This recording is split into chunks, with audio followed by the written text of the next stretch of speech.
It's Talk Erie and the Joel Natale Show, live from our Kingdom Financial Group studio here at 5th and State. Also live on Facebook and on YouTube. We're having the crucial conversations that Erie needs. And we want to welcome to the microphones here for an important conversation about housing, one of our top subjects around here. And it's David Forrest, former planning director for the city of Erie. David, good to see you, sir. Thank you. And we also have Father Jerry Piscaro. What church are you at now, Father? St. Anne's Church, and also a coordinator for the East Avenue, Hess Avenue Neighborhood Watch. Fantastic, fantastic. Well, welcome, gentlemen. And again, this is an important topic. Let's get started on what prompted you to collaborate on an investigation or, a treatise, if you will, on the state of rental housing in Erie.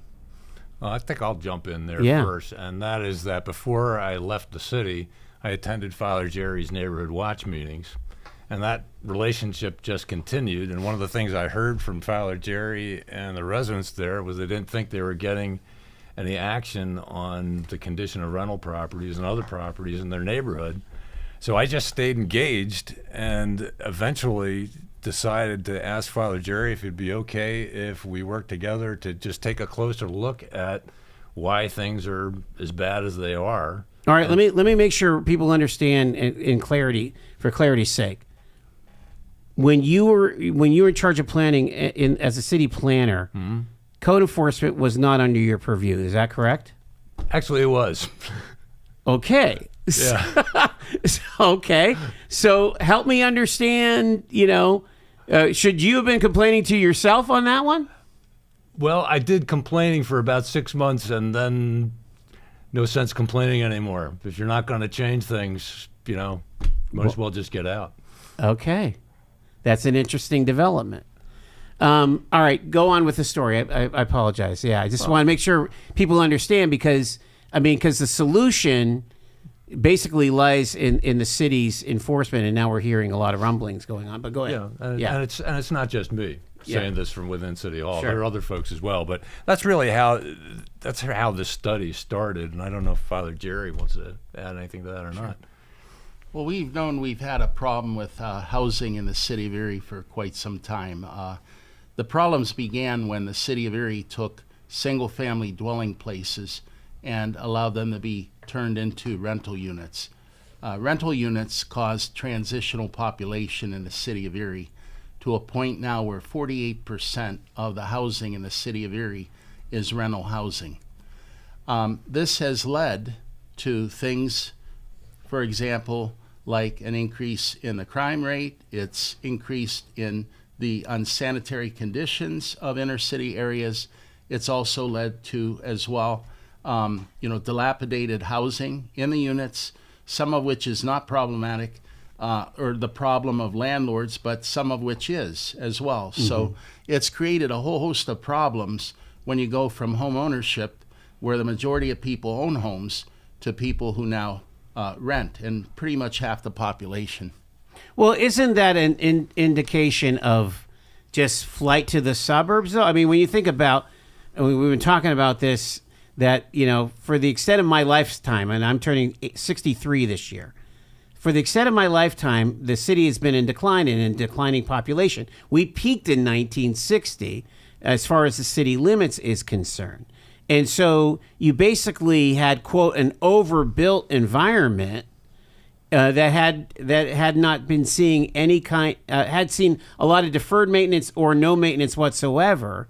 And then you have single-family home owners moving to the Mill Creeks and Harbor Creeks and Summit Townships, where the taxes were better and you might have gotten more for your money. And you didn't, and so what was left, again, it's a supply and demand thing, were renters.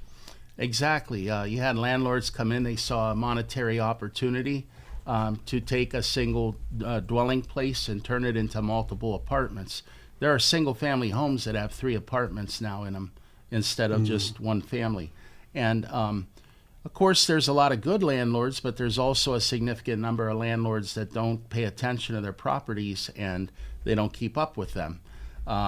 We've known as well that the code enforcement has not enforced a lot of the living condition, rules for these units. They didn't have to worry about that when there were homeowners that owned homes. They took care of their own properties. But now, I'd say the last 20 years, it's changed radically to rental units.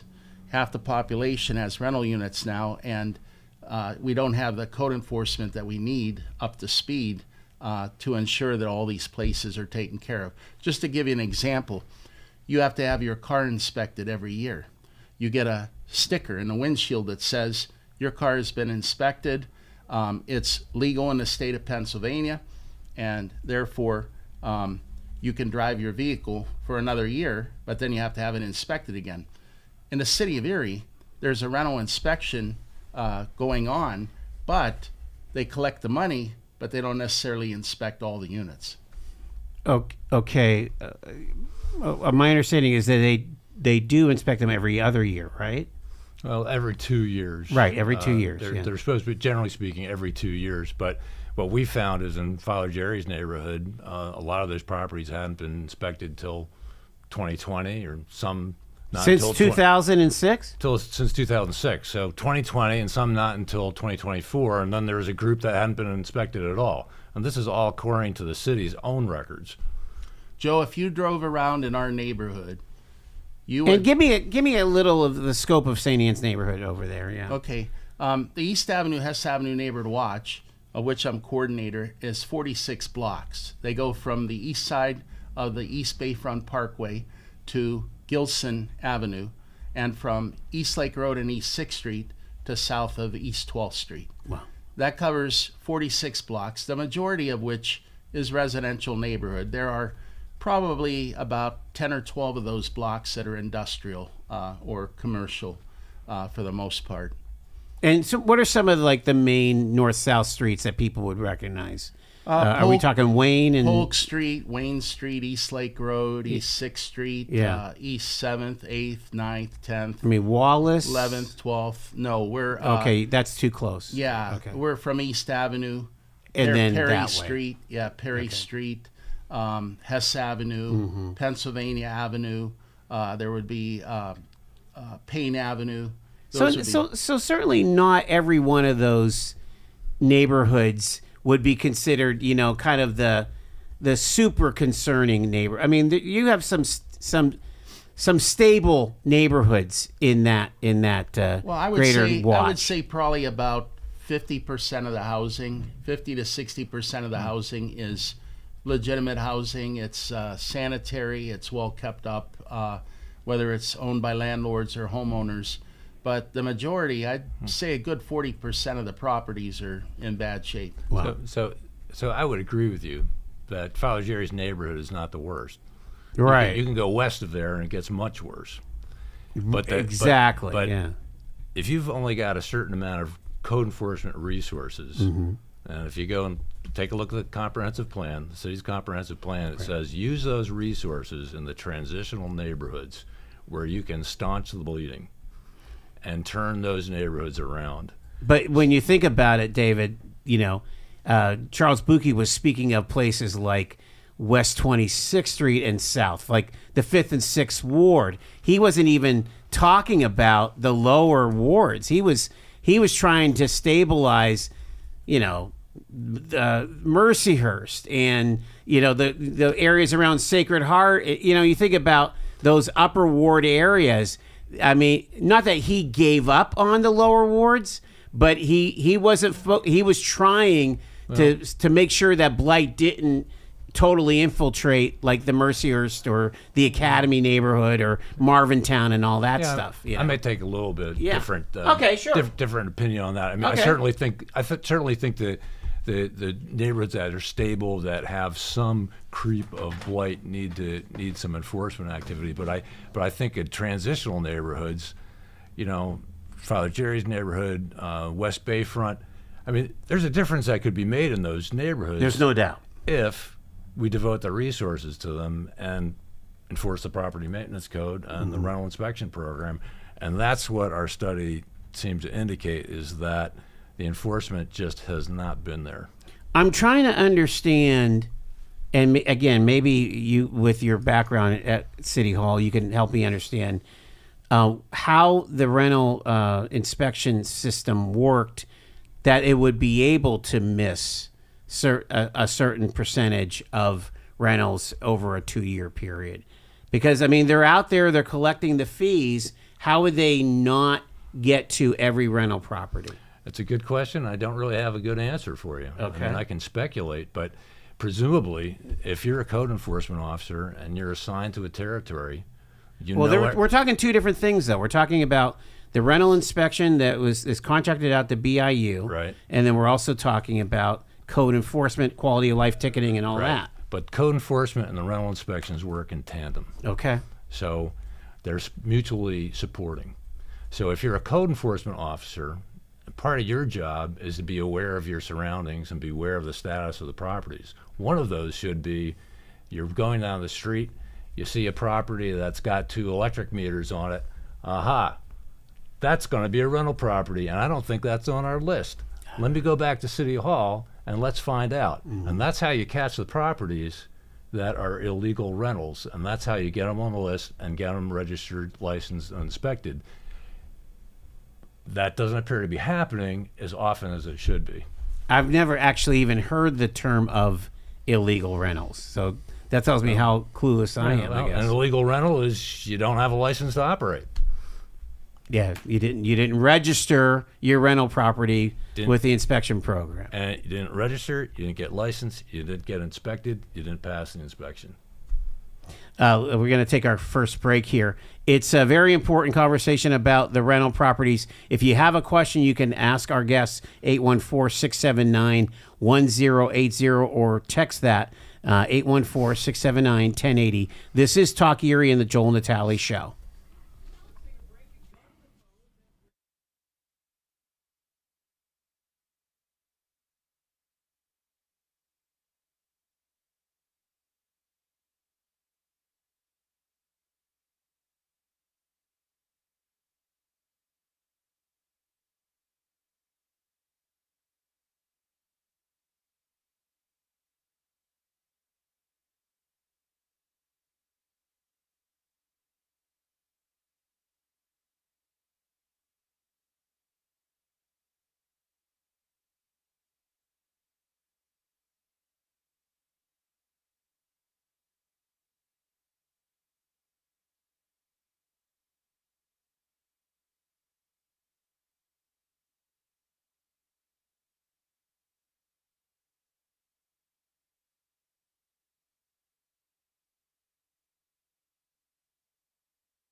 Talk Erie and the Joel Natale Show, continuing on here on a Tuesday, our conversation about rental inspections, and David Forrest and our Father Jerry Piscaro with us here on the program. All right, so you say in your report, the problem of substandard rental property in Erie is huge. It is only one piece of the city's larger problem with blight.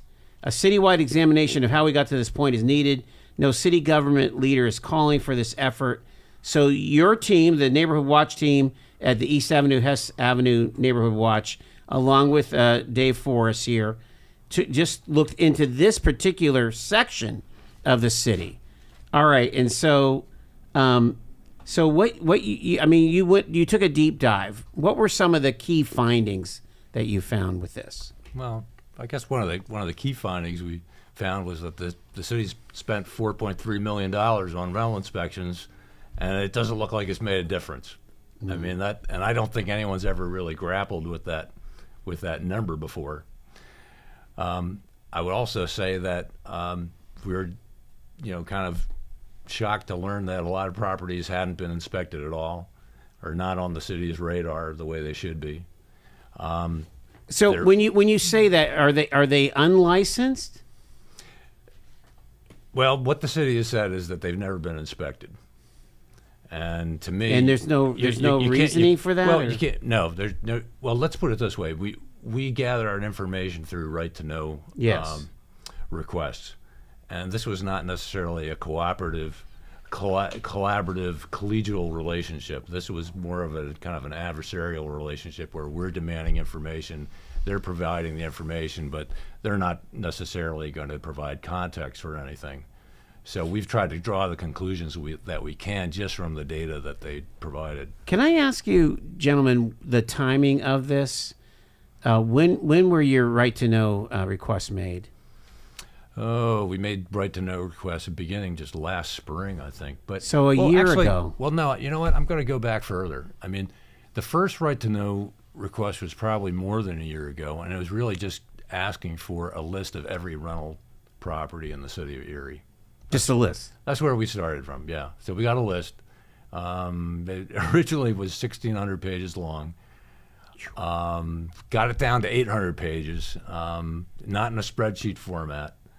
The owner would be on one section, the address on another section, and that's part of the reason why we just started to focus. So, are you saying that basically what it looked like is that there was no standardized directory of rentals in the code office? I don't know. I mean, that. I mean, they spit out this data based on whatever database they have. Right? Mm-hmm. And whether it's up to date or not, I don't know. Yeah. I suspect not, based on the fact that we discovered some properties that at one point they thought were rentals, but turned out not to be, or vice versa. That's so interesting. The and so you started with the database. The reason why I'm asking about timing is because we've noticed that it's been 2025 that a major kind of retrofit has happened in code enforcement, coming under the direction of Chris Groner. He's kind of taken over that leadership here, and they've also done some hiring. And so I don't want to put words in your mouth, but when you guys first started this investigation, was it just missing some major parts to that leadership structure? No, I don't think the issue is all about leadership. It's about commitment and will as well. And I think that I just wonder if some of what's happening in the city right now regarding code enforcement is not substantive change. And I'll give you an example. They've hired a few more code enforcement officers. Mm-hmm. How are they going to use those code enforcement officers? What's the most strategic way to use them? We're reading that they're planning on kind of doing ward by ward or zone by zone intensives, right? Yeah. Well, and what are they looking for though? They're looking for low-hanging fruit, trash, debris. And the question I have is, well, now that you're going to be starting a more intensive, aggressive enforcement process, including issuing citations for violations, what were you doing before that? All of a sudden, now we're going to start doing enforcement. It's very strange to me. I'll just stop there. Okay. Father, you want to weigh in on this? Yeah, definitely the enforcement has been lax for the I'd say last 20 years. Been very lax. I mean, that's vexing to me because that's as long as we've had this inspection program is 2006. That's 19 years. Right. It's a lot of smoke and mirrors. Yeah. That's.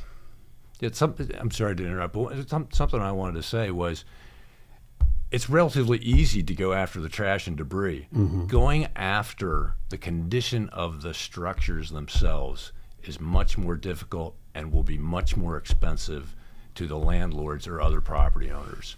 But again, that's supposedly where the inspection comes in, as far as the stairwells and, open And that holes to the ceiling and all that kind of thing. The rental inspections. But again, with regard to this latest initiative, they're not even looking at the structures. No, of the they're looking properties. at the just looking properties trash. themselves. Yeah, that's an easy fix. If the property owner doesn't clean up the trash, the city can go in there and clean it up and bill the property owner. Mm-hmm. But they're still not going after the underlying problem, which is the conditions of the properties themselves. And proof of that are the fires. There have been a rash of fires around the city going back several years, and dilapidated housing. I feel bad for the Erie firefighters. I feel even worse for the people that are living in the buildings where the fires are taking place, and that's been going on.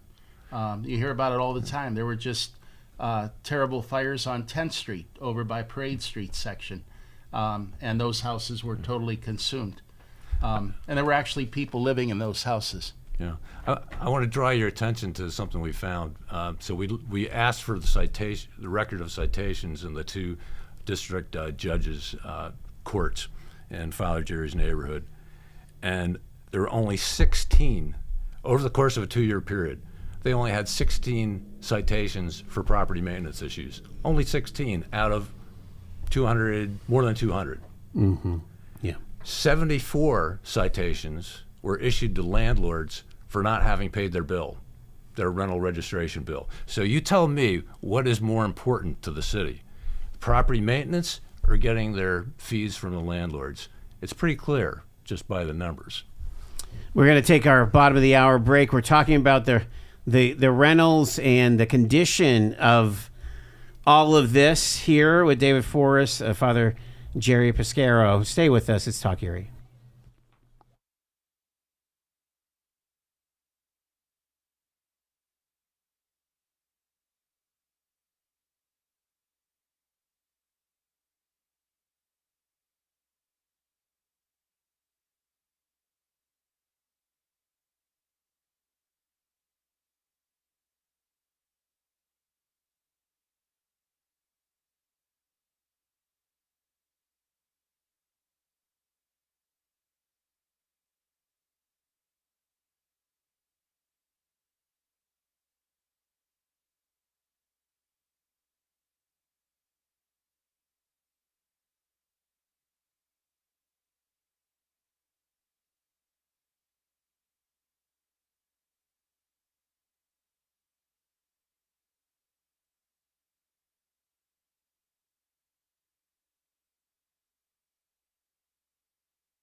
We're having the crucial conversations that Erie needs. It's Talk Erie and the Joel Natale Show on a Tuesday. And I appreciate our guests here today talking about the state of rentals, especially in an important East Side neighborhood. David Forrest, Dr. Jerry Piscaro, and they created a rental inspections report. Let's talk about this report in and of itself. Where is this going? Is this like formal testimony in front of council? Is this going in the newspaper? What's going on here with this? It's evolving. Okay. You're our first stop. I'm the first guinea pig. Yeah, huh? you're the That's first awesome. stop. You're the only one who let us in the door. Well, I've been greatly concerned about this. And off mic, we were saying, obviously, council's been responsive to this after clergy coming to the fore and activists, as well as just regular folks that are having to live in these rentals.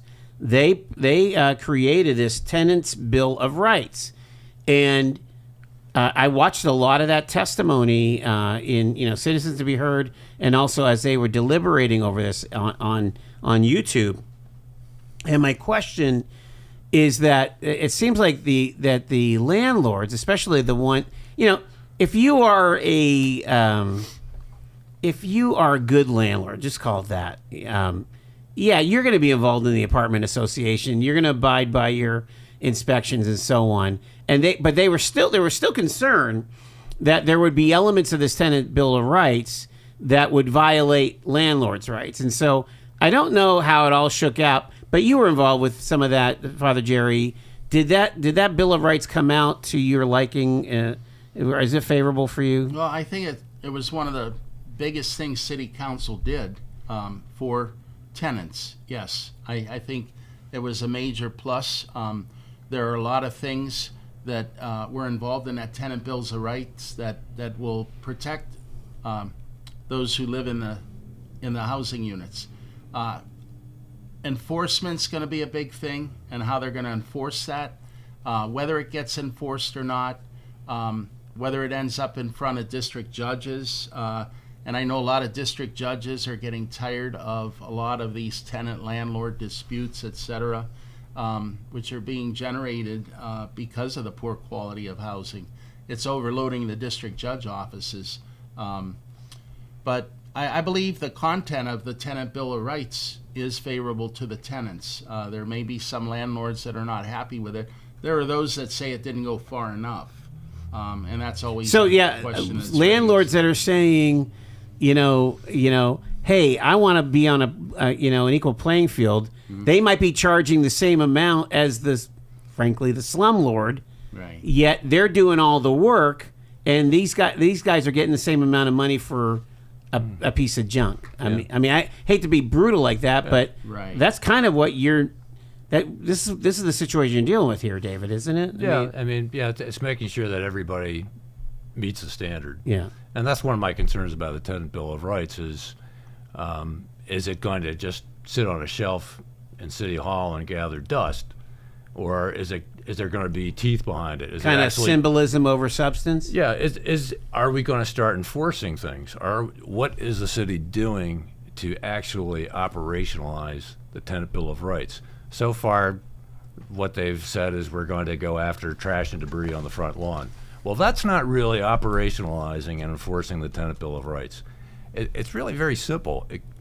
We've had the tools in this city since 2006 in the rental inspection program to enforce and maintain minimum quality standards at our rental properties. And for whatever reason, we haven't done it. Will the Tenant Bill of Rights inspire the city government to finally take the step to start serious enforcement? Mm-hmm. I don't know, but so far I haven't seen it. Where does the land bank and the city redevelopment authority come into play? Because those two entities are tasked with eliminating blight. And when we've had Aaron Snippert on the air here, he's a fine enough fellow. It sounds like we were getting very, very small wins, like 6 or 7 properties have been demolished. Very difficult for the land bank to turn some of these pieces of land that have gone to green space, turn them around for a new owner. In fact, my understanding is like there's some prime properties that they're having a hard time selling. They want single family. They want an owner occupied home, right? Yes. And some of the zoning only requires that. Instead of multifamily or whatever. Home ownership is the goal, definitely. Right. And I think renters need to realize too, it's more expensive to rent than it is to own. To own a home in Erie is less expensive than to rent now. The rent is so high, in a lot of respects. What I see the land bank doing, and they're doing good work, and they've demolished some homes even in our neighborhood as well. But you're correct; it leaves a vacant lot or an area that usually is unused or just a place that's used to gather whatever. It's similar to a dentist pulling a tooth out, and there's nothing there after the tooth is pulled, and so it does leave kind of a bad look in the neighborhood. Maybe in the future a new housing unit can be put up. I've asked some of the same questions in regards to the redevelopment authority, in regards to we have the Erie we have Housing and Neighborhood Development Services, HANS, and the Erie Housing Authority as well. They're the professionals when it comes to housing. I'm amazed that there hasn't been more involvement with the leaders from those groups in redeveloping the inner cities areas of Erie. Because even as we're talking about declining population, but and blight, we also have a housing shortage of quality housing. Would you agree with that? I agree with you 100%. So yes. It's this dilemma that it appears to me that, for example, if you could clear, some contiguous lots of the really bad stuff, and instead of having 3 or 4 single family homes in an R1, rezone it to to multifamily and get 12 townhouses. I mean, you might start moving a neighborhood, and nobody wants to talk about gentrification, but you do need to balance the market, don't you, David? I mean, I'll talk about gentrification. I mean, no community is going to survive if it's becoming poorer and poorer. You have to build your middle class, and there's been an exodus of Erie's middle class over the past several decades. So we need to strengthen the middle class, and we need a plan to do it. But I like what you were saying about taking a strategic neighborhood approach to this.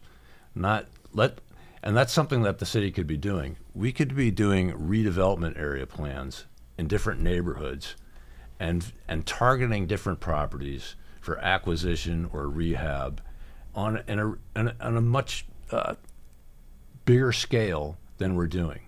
I mean, right now, what we're focusing on is we're demolishing a house here, we're demolishing a house there, right, hoping for redevelopment, maybe. We're using a BB gun instead of... Yeah, maybe somebody will come along and build there.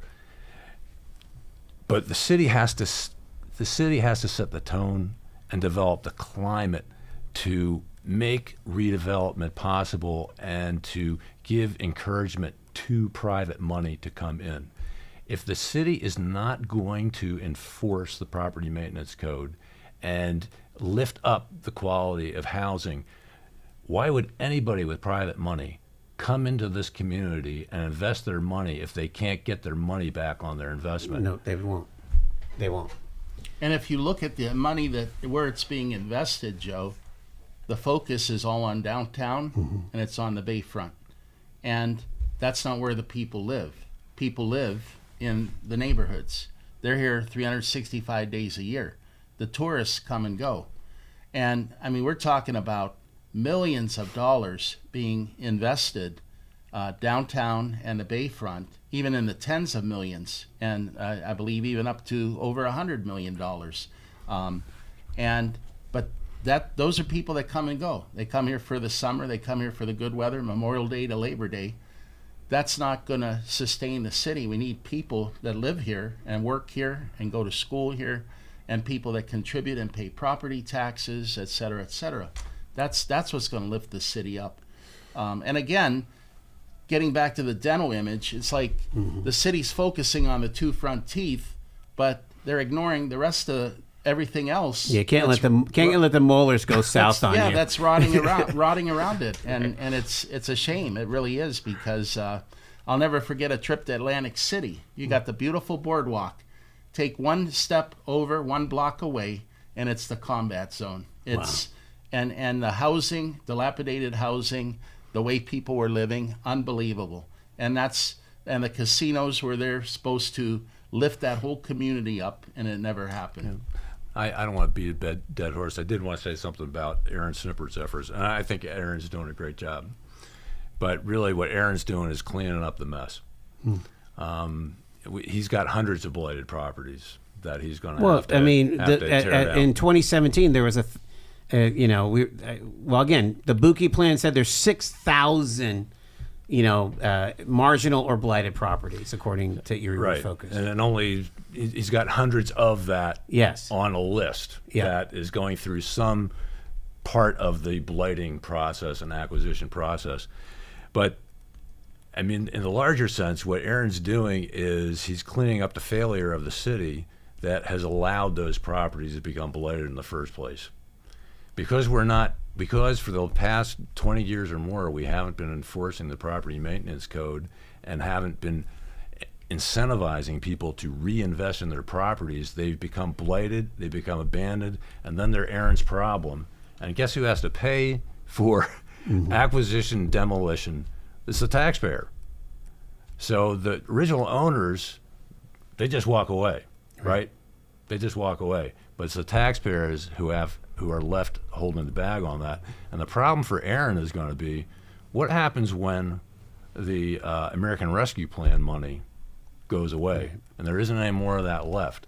Will there be sufficient money to tackle the size of the problems that he's got? I don't know. Yeah, that is an interesting concept. Can I? And again, this is just me being uninitiated. When a property gets sold at sheriff's sale, and somebody picks something up for $1,000, let's say, and they have to pay the back taxes on it, don't they have to bring that to code? That dilapidated. You would think that, Joe, and that would be the common sense, reasonable explanation, but it doesn't happen. Yeah, unfortunately, it doesn't happen. Because that's where a lot of these flippers come from, right? Right. Yeah. There are some that will fix up. There will some that will fix up the home, et cetera, but there are others that don't. There are a lot of people that own property that are from long distance out of town. We call them absentee landlords. I don't know the percentage of absentee landlords that own the properties, but there's a good number of them. Well, the interesting thing in Father Jerry's neighborhood is most of the landlords are not absentee. They're actually there. A lot of them are homegrown. Wow. Right here in Erie or just outside. We're talking to David Forrest and Father Jerry Piscaro about the rental inspections and their report. It's in all these conversations that we have about housing, talking, to East Side Bayfront Task Force, talk to our West Bayfront. It all seems that money is the issue, even for the land bank, even for the redevelopment authority. It's like, if the redevelopment authority doesn't have enough money to do more than 30 or 40 houses a year, because that's the extent of their budget, we'll never get to 100 houses or 200 houses a year, like it seems like is the demand out there. We probably need to tear down like 100 houses, 200 houses a year, period. That's $30,000 a house. Yeah, to tear it down, and that's just leaving flat surfaces. I don't know what the numbers would be, but I look at it a little bit differently. Okay. I think there needs to be the will, commitment, and the plan first. A plan that the entire city can get behind. I think if you have a plan that has a big enough vision and there's a consensus to do it, the money will come. The money doesn't come when you've got a scattering of half dozen or more little plans and little projects. because that's not you're not going to get anything transformative. The city needs the kind of leadership that's going to develop big transformative plans that money will then get behind. Now here's another way that this can be done. You have big corporate partners. Erie Insurance, Hammett UPMC, St. Vincent's can earn tax credits, as well as any business, for investing in neighborhoods. Mm-hmm. That's where leadership on the part of the city comes in. If the leadership of the city taps the wonderful corporate partners that are in this city, and instead of investing all the resources downtown and the Bayfront and working on the neighborhoods, that's another way of getting it done, because then you have these investment private partnerships with public government officials and the money they can get from the federal, the state, etc., working together. That's how it works best. I'm going to bring in a phone call here. Hi, you're live on Talk Here. I've got just a minute. Go ahead. Okay, guys. Father Jerry, long time no see. Remember when you were at St. Paul's a few years back here now? Actually, quite a few years. Hey, one thing that with the Joel, it's a judicial tax sale is where you would buy it. So it's almost 100% lien free. The IRS can come back. Usually they don't, but that's the only person that can once you buy that at the judicial sale. One thing is, if usually those homes, the power's been off for so long that the meter kind of like will pull the meter. Now, for that meter to be reset, when you, like, say, I buy it, okay, I call Penelec and say, well, you got to call City of Erie electrical inspector. He has to come look at the panel box. If that panel box doesn't pass, you're not getting power to your place. So that's one stipulation where you have some help there, where somebody just can't throw some stuff together, get some heat in there, and start renting it out or living in it, and something that's not livable. One thing I will say that my mother used to say: just because you're poor doesn't mean you can't be clean and neat. There's some self-responsibility what's going on too. It's not just the landlord. It's everyone's got to be doing their part. I appreciate Not to say that there isn't slumlords. All right, peace. Thank you, man.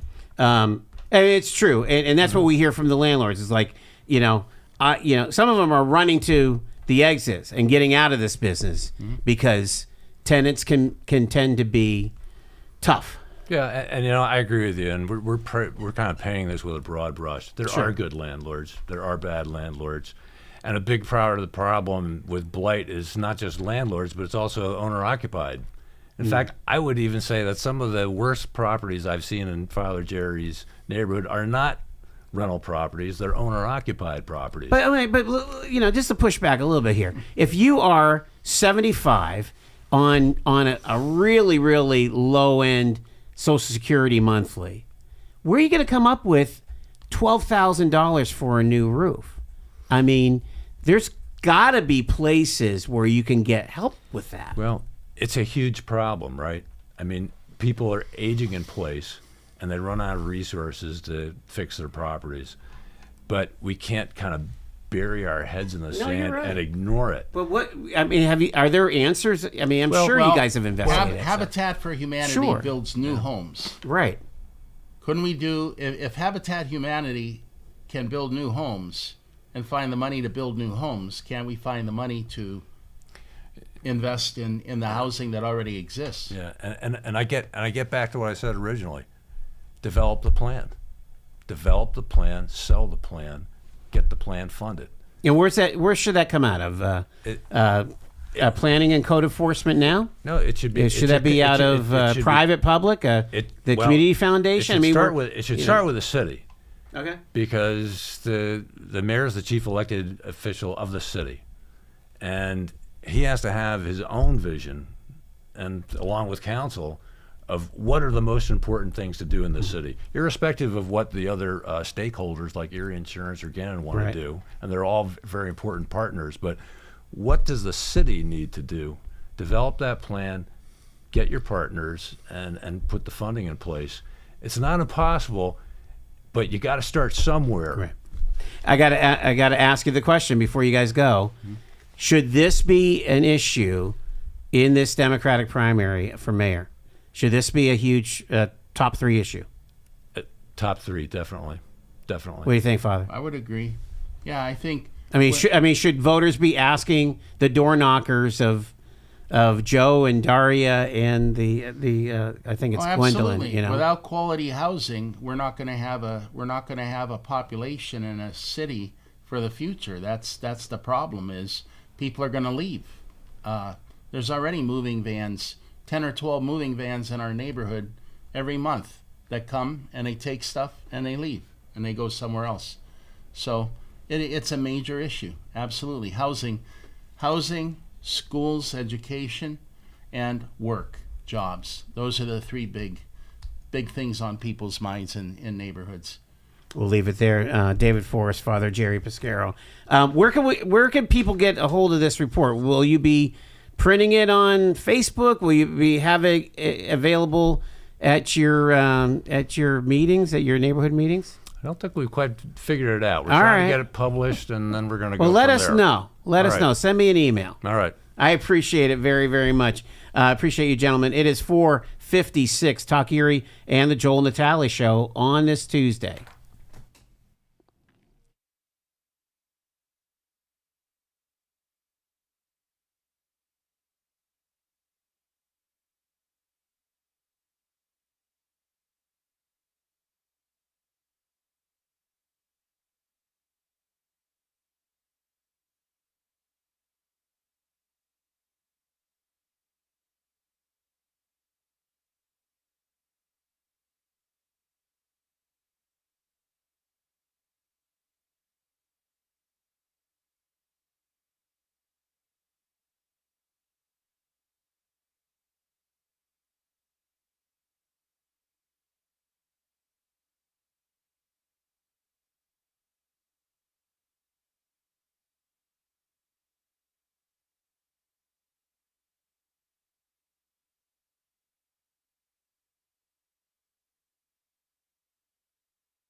Talk here in the Joel Natale Show, motoring on a Tuesday, and stay with us. We've got our Tuesday autofocus straight ahead after the news here on 105.9 Talk Erie WZTE.